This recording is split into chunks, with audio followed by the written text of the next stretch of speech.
ఇతను తీసుకురావాలంటే క్షణం పట్టదు వీళ్ళకి, ఎలా అయినా చేసి తీసుకొస్తారు. అలాగే తీసుకురావాలి, అతను తప్పేంటో తెలుసుకోవాలి. మెయిన్ ఎవరైనా మన హిందూ సనాతన ధర్మం, మన హిందూ సంప్రదాయాన్ని ముందు మనం ఏదైతే తెల్లైతే శ్రీరాముల వారిని కొలుచుకుంటాం, వారి భార్య సీత గారిని ముందుగా మన అందరూ కూడా హిందువులందరూ ఏకమయ్యి, హిందువులే కాదు మొత్తం భారతదేశంలో ఉన్న వాళ్ళందరూ కూడా ఏకమయ్యి దానికి క్షమాపణ తెప్పించి నేను ఒక దేవతని తిట్టాను అని ప్రతి ఒక్కళ్ళు కూడా గమనించి ఈ విషయాన్ని కంపల్సరీగా బయటికి తీసుకురావాలి.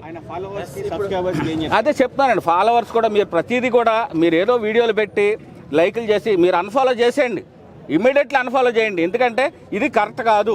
ఇలాంటి వ్యక్తిని మనం ఎంకరేజ్ చేస్తున్నామా, ఇలాంటి వ్యక్తిని మనం ముందుకు తీసుకెళ్తున్నామా? ఎందుకండి మనం ఎవరిని వదిలేస్తాకండి? ఎప్పుడన్నా ఎవరైనా సరే, ఎప్పుడైనా ఎక్కడైనా సరే 10 మందికి లేనోడికి బెచ్చపోళ్ళకి ఏమైనా సాయం చేశాడా, ఏదైనా వీడియో పెట్టాడా మీరు చూపించండి. నాన్ వేసిన దాంట్లో ఎవరికన్నా చదువుకుంటే పిల్లలకి సాయం చేశాడా చూపించమనండి. ఎంతసేపు కూడా ఏదో కమిట్మెంట్ తీసుకొచ్చి అది మాట్లాడితే మీరు ఒక లైక్ కొడుతున్నాడు, వాడికి ₹1 వెళ్ళిపోతుంది. మీరు ఇది గమనించట్లా, ఒకసారి ఆలోచించండి మీరు కూడా. ఎందుకంటే నేను ఇప్పటివరకు కూడా ఎప్పుడు ఇలా మాట్లాడాల.